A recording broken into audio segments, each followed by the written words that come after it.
Hello everyone, welcome back to my channel. तो भाई आप सबको पता है कि हमने कल से एक सीरीज स्टार्ट करी थी और आपको नहीं पता तो मैं बता देता हूँ कि मैंने जीके के जितने भी इंपॉर्टेंट और मोस्ट रिपीटेड और मोस्ट करंट में जो भी रिपीट क्वेश्चन हो रहे हैं और आगे भी आ सकते हैं 2025 के किसी भी गवर्नमेंट एग्जाम्स के लिए, तो उसकी मैं एक सीरीज़ लेके आया हूँ। तो आपको ये कंसिस्टेंसी से फॉलो करनी है।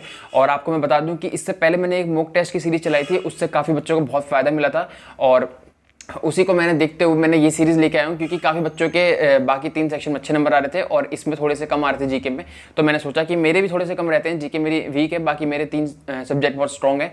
तो मैंने जीके के लिए ये सीरीज़ लेके आया ताकि इससे आपको फ़ायदा भी हो और पर्सनली मुझे भी कुछ ना कुछ फ़ायदा होगा, ठीक है। और अगर आपको ये सीरीज़ फॉलो करनी है और आपको इसकी PDF वगैरह चाहिए होंगी तो आप मेरा टेलीग्राम ग्रुप ज्वाइन कर सकते हो, जहाँ पे मैं आपको इसकी इंग्लिश और हिंदी दोनों की मैं आपको इसमें PDF भेज दूंगा। और वहाँ पे मैं अपना डेली प्लान भी रोज़ लेके आता हूँ, जो 2025 के लिए किसी भी गवर्नमेंट जॉब एग्जाम के लिए तैयारी कर रहा है तो उसके लिए वो डेली प्लान बहुत ही बेनिफिशियल होने वाला है और उस पर कुछ भी आपको पे नहीं करना है, सब कुछ जो सोर्स होगा फ्री होने वाला है। तो हम बिना टाइम वेस्ट करें अपनी पहली दूसरी क्लास का पहला क्वेश्चन स्टार्ट करते हैं। तो चलिए स्टार्ट करते हैं। सॉरी, तो मैं पहले क्वेश्चन की तरफ चलता हूं। तो इसमें पूछा है कि देखो, केमिकल फार्मूला ऑफ बुटीन, ठीक है। बी, आप स्पेलिंग देख के चलना क्योंकि आगे भी इसके रिलेटेड कुछ टर्म्स हैं जिनके केमिकल फार्मूले पूछे जाते हैं। तो आपको पहले BUTYNE बुटीन का पता होना चाहिए। C4H6 इसका फार्मूला होता है, केमिकल फार्मूला। और ऐसे ही इससे रिलेटेड एक बुटेन होता है जिसका फार्मूला C4H10 होता है, और एक बुटीन, ठीक है। बुटीन टीन से आप याद कर सकते हो कि 8, ठीक है, 18 बुटीन 8, तो 8 इससे आप इसको याद कर सकते हो। बाकी बुटेन और बुटीन के लिए आप कुछ ट्रिक बना सकते हो। तो बुटीन जो होगा वो C4H8 होगा। और मैं पेंटीन की बात करूँ, देखो पेंटीन आपको पता है, पेंटागन जो 5 साइड्स वाला वो होता है उसको पेंटागन कहते हैं। तो 5 का डबल 10, तो पेंटीन से आप इसको याद रख सकते हो। बाकी C5 भी है इसमें, तो पेंटीन से C5 और H10 आपका इसका केमिकल फॉर्मूला हो जाएगा। तो देखो मैंने यहाँ पे डाल रखा है कि ये कौन से एग्जाम में आ रखा है। ये RRB 2018, CHSL 2020 और बाकी भी बहुत एग्जाम्स में आ रखा है, बट मैंने सबका नहीं डाला, तो इसलिए आप देख सकते हो। मैं हर बार क्वेश्चन में नहीं बताऊंगा कि मैं कौन से एग्जाम में आ रखा है, मैंने डाल रखा है इन्फॉर्मेशन, आप वहाँ से देख सकते हो। तो हम आते हैं अपने नेक्स्ट क्वेश्चन पे। तो देखो क्या पूछा है, first Indian scientific base station situated in Antarctica, ठीक है। अंटार्कटिका में हमारा इंडिया का फर्स्ट साइंटिफिक बेस स्टेशन कौन सा था, तो उसका नाम है दक्षिण गंगोत्री, और वो स्टैब्लिश कब करा गया था, आपका 1983 में, ठीक है।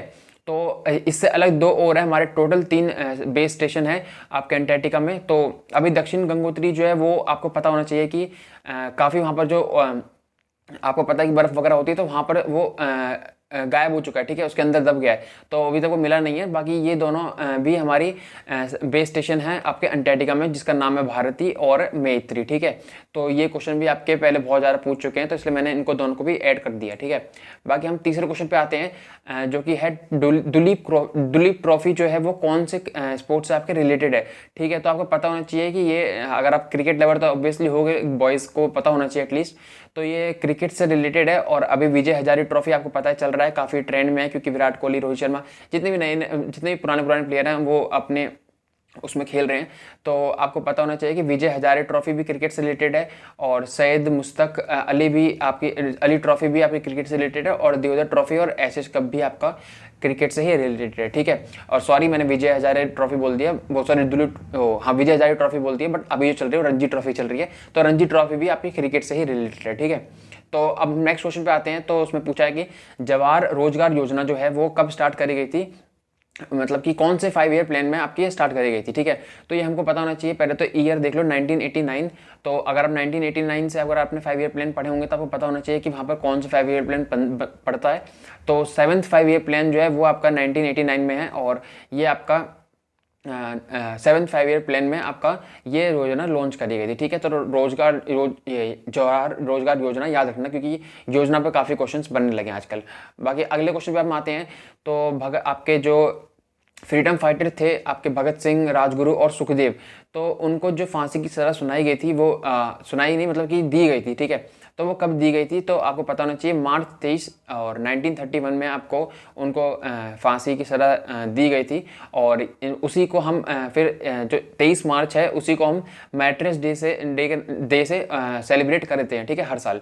तो आपको ये भी पता होना चाहिए, क्योंकि ये क्वेश्चन भी पूछा गया है कि मैट्रेस डे कब सेलिब्रेट करा जाता है, तो उसकी डेट आपको पता होनी चाहिए कि मार्च 23 आपकी मार्टिस डे को लेके सेलिब्रेट करा जाता है। तो आप देख सकते हो CPO, MTS, CHSL इन सब में क्वेश्चन ये पूछा गया है, बार पूछते रहते हैं और आगे भी आने के पूरी चांसेस हैं, ठीक है। बाकी हम नेक्स्ट क्वेश्चन पे आते हैं कि सब्सिडरी अलायंस जो सिस्टम है वो किसने इम्पोज करा था। तो आपको पता होना चाहिए ये लॉर्ड वेलेस्ली, ठीक है। और आपको ईयर भी याद होना चाहिए, 1798 में इन्होंने ये लागू करा था। और इसमें क्या था कि आपके जो इंडिया के वो थे राजा वगैरह थे, वो कुछ भी चीज़ें अपने फौज नहीं रखेंगे और जो ये लॉर्ड वेल्सले थे ये ही उनकी रखवाली करेंगे, वो सब करेंगे। तो यहाँ से ही आपके इंडिया की बर्बादी की स्टार्ट हुई थी। बट आपको ये पता होना चाहिए कि ये किसने इम्पोज करा था ये अलायंस। तो इतना बहुत है, इससे आगे आपको पढ़ने की इसके ऊपर ज़रूरत नहीं है। बाकी फिर इसके वो लॉर्ड वेल्सले से रिलेटेड कुछ इंपॉर्टेंट पॉइंट्स में जो आपको पता होने चाहिए। तो ये गवर्नर जनरल बने थे जो आपके 1798 में बने थे और ये 1805 तक रहे थे, ठीक है। और ये इन्होंने अपने आप को बंगाल टाइगर का नाम दिया था और अपने आप को बंगाल टाइगर कहते थे। और इन्होंने जो एंग्लो मसूरी वार जो था वो फोर्थ एंग्लो मसूरी वार जो है इन्होंने फाइट करा था, जो कि 1799 में लड़ा गया था और इन्होंने टीपू सुल्तान को मारा था। तो और इससे अलग तो इन्होंने फोर्ट विलियम कॉलेज जो है वो कलकत्ता में इस्टेब्लिश करा था आपका, और 1800 में। तो आपको ये भी पता होना चाहिए और ये पॉइंट्स मैंने अगर इंक्लूड करें तो ऐसे नहीं करें, ये भी पूछे गए हैं पहले, ठीक है। बाकी हम 7th क्वेश्चन पे आते हैं। बाकी आप थोड़ा सा जो फ्लक्चुएशन हो रही है मेरे बोलने में उसको कॉम्प्रोमाइज़ करना, क्योंकि मेरे को पढ़ाने की इसे कुछ ऐसे आदत नहीं है, तो इसलिए मैं थोड़ा सा शुरू में फ्लक्चुएट होता रहूँगा, तो उससे कोई आपको दिक्कत नहीं होनी चाहिए। आपको क्वेश्चन पे ध्यान देना, ठीक है। तो आपका 7th क्वेश्चन है मार्जिनल वर्कर जो होते हैं और वो कौन होते हैं, ठीक है। तो उसको आपको पता होना चाहिए कि जो भी लोग एक साल में 183 डेज से कम काम करते हैं उनको मार्जिनल वर्कर कहा जाता है। और आपको ये पता है, देखो MTS 2022, MTS 2023 सिलेक्शन पोस्ट, अभी 2024 जो सिलेक्शन पोस्ट हुआ था उसमें भी ये क्वेश्चन पूछा गया था, ठीक है। तो आपको पता होना चाहिए मार्जिनल वर्कर कौन होते हैं, ठीक है। बस इतना ही आपको पता होना चाहिए कि 183 डेज से कम जो काम करते हैं बस वो। और अगर मैं आपको एग्जाम्पल दूँ, अगर आपको ऐसा समझना है तो जैसा आपने देखा होगा जो किसान होते हैं जिनके पास ज़मीन नहीं होती है तो दिहाड़ी पे काम करने जाते हैं, कैसे भी वो काम करते हैं तो वो मार्जिनल वर्कर ही कहलाते हैं, ठीक है। तो सबसे बड़ा एग्जांपल उसका वही होगा। तो बाकी अब 8th क्वेश्चन पे आते हैं हम। तो न्योखाई जो एक फेस्टिवल है वो कौन से स्टेट में सेलिब्रेट करा जाता है। तो उड़ीसा में ये सेलिब्रेट करा जाता है। और ये क्वेश्चन इतनी बार आ चुका है, ये हर एग्जाम में आता है। मैंने देख लो आप कि पूरी लिस्ट मैंने इतनी लंबी लगा दी है, बाकी इससे भी ज़्यादा काफ़ी बार ये पूछा गया है। और न्योखाई जो फेस्टिवल है वो उड़ीसा का बहुत ही फेमस फेस्टिवल है और हार्वेस्टिंग फेस्टिवल कहा जाता है इसको वहाँ का। तो अगर आप मैं उड़ीसा के और भी इंपॉर्टेंट फेस्टिवल के बारे में बताऊँ तो देखो आप देख सकते हो कि 10 क्वेश्चन मैं लेके आया हूँ बेशक, बट आपके कितने क्वेश्चन कवर हो रहे हैं देखो, ठीक है। तो मैंने इतने सारे फेस्टिवल और ऐड करें जो कि बहुत इंपॉर्टेंट है एग्जाम पर्पज से, ठीक है। तो आपका पहला जो है नाब कलेबरा है, ठीक है। फिर अगला धनु यात्रा, बलि तृतीया और राजा प्रभा और कालिंगा महोत्सव और आपका पाना संक्रांति, ठीक है। ये आपके सारे फेस्टिवल जो हैं वो उड़ीसा से ही बिलोंग करते हैं, ठीक है। तो नेक्स्ट क्वेश्चन पे आते हैं। गवर्नमेंट ऑफ इंडिया एक्ट 1858 जो था वो उसमें क्या चीज़ें हुई थी, ठीक है। तो ये आपको पता होना चाहिए पहले तो कि जो गवर्नमेंट ऑफ इंडिया एक्ट 1858 था वो उसमें जो है ट्रांसफरिंग फ्रॉम पहले मैं बता देता हूँ क्या था। Transferring power from East India Company to British Crown, ठीक है। आपको पता होगा पहले ईस्ट इंडिया कंपनी का राज रहता था हमारे इंडिया पे, तो आपका जो वहाँ से पावर जो थी वो ब्रिटिश क्राउन के पास पहुँच गई थी। फिर आपके उसी टाइम से ब्रिटिश रूल होने लगा था, ठीक है, आपका इंडिया में। तो आपको ये चीज़ पता होनी चाहिए कि 1858 जो गवर्नमेंट ऑफ इंडिया एक्ट था वो आपका पावर जो थी आपकी ईस्ट इंडिया कंपनी से आपकी ब्रिटिश क्राउन पे ट्रांसफ़र हो गई थी, ठीक है। तो देखो CGL में कितनी बार पूछ रखा है, 2022, 20, 2023 इन सब में आपका ये क्वेश्चन बार बार पूछा जा रहा है। और 2024-25 में भी 24 में भी आया है और 25 में भी आने की पूरी चांसेस हैं, ठीक है। तो अगले क्वेश्चन के तरफ चलते हैं।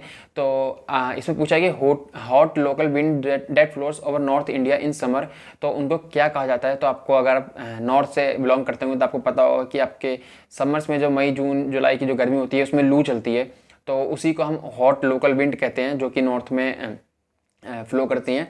तो आपको मैं बाकी इनके भी blossom showers and mango showers का पता होना चाहिए कि ये केरला और कर्नाटक का, मतलब कि साउथ साइड में जो रहती हैं मैंगो शॉवर्स और ब्लोसम शॉवर्स, ये आपकी साउथ साइड की होंगी, ठीक है। तो मैंने इसलिए ऐड कर दिया था क्योंकि ये क्वेश्चन भी बार बार पूछ रहे हैं, ठीक है। तो ये देख लो आरआरबी में, जीडी में तो 4 बार पूछ चुके हैं। जीडी 2023 ही बता रहा हूँ कि 4 बार क्वेश्चन आ चुका है। बाकी सीजीएल में भी 2022 में 2 बार आया है, और सीपीओ 2024 जो अभी हुआ है आपका जून में, तो उसमें भी ये क्वेश्चन 2 बार आ चुका है, ठीक है। तो आपको पता होना चाहिए कि मैं कितने इंपॉर्टेंट क्वेश्चन आपके लिए ढूंढ ढूंढ के ला रहा हूँ, जो कि आपके 2025 के किसी भी एग्जाम में, सीजीएल नहीं, सीटीएसएल नहीं, किसी भी पर्टिकुलर एग्जाम के लिए नहीं लेके आ रहा हूँ।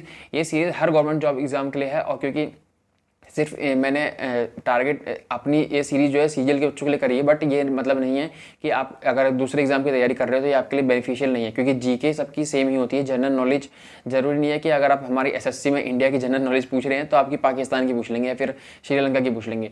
आपकी जीके भी आपकी इंडिया से रिलेटेड ही होगी, तो ये क्वेश्चन आपके लिए भी उतने ही बेनिफिशियल हैं जितने आपके एसएससी के बच्चों के लिए हैं, ठीक है। तो अगर आप ये सीरीज फॉलो कर रहे हो तो आप इस वीडियो को लाइक जरूर कर देना, और इसकी पीडीएफ जो है मैं इंग्लिश हिंदी में आपको अपने टेलीग्राम ग्रुप में अवेलेबल करवा दूंगा, और इस वीडियो के डिस्क्रिप्शन में मैं उसकी लिंक डाल दूंगा, ठीक है। बाकी आपको कुछ भी अगर इस में ऐड करना हो, अपनी इन्फॉर्मेशन जो आपको पता हो मैंने ऐड नहीं करी हो, तो आप वो कमेंट बॉक्स में फ्री बिल्कुल लिख सकते हो, और मैं आपको उस चीज़ के लिए अप्रिशिएट करूंगा। और जो इस वीडियो पे बेस्ट कमेंट करेगा मैं उसका कमेंट पिन करने वाला हूँ, मतलब कि पढ़ाई से रिलेटेड ही होना चाहिए, इधर उधर का कोई कमेंट नहीं। ना मैं टेलीग्राम पे इधर उधर के बच्चों को ऐड करता हूँ, जो फालतू हरकतें करता है मैं उसको निकाल देता हूँ। तो आपको ये सीरीज़ अच्छे से फॉलो करनी है, और अगर आप 10 दिन भी इस सीरीज़ को फॉलो करते हो तो आपको खुद ही अपनी जीके में एक इंप्रूवमेंट देखने मिलेगा, क्योंकि उसके बाद 10 दिन बाद अगर आप जब जिस दिन मॉक टेस्ट लगाओगे आपको खुद ही पता लगेगा कि हाँ कुछ क्वेश्चंस तो बहुत इजीली मेरे से बन पा रहे हैं। बाकी आपको ऐसा नहीं है कि ये सीरीज़ आपको बस फॉलो करनी है, आपको इसके नोट्स भी बनाने हैं और उसको फिर टाइम टू टाइम रिवाइज करते हुए भी चलना है, ठीक है। तो आई होप ये वीडियो आपके लिए बेनिफिशियल होगी। अगर वीडियो बेनिफिशियल थी तो आप वीडियो को लाइक, शेयर एंड कमेंट, प्यारा सा कमेंट जरूर कर देना, ठीक है। तो बाय बाय, मिलते हैं हम नेक्स्ट पार्ट में, तब तक के लिए अलविदा।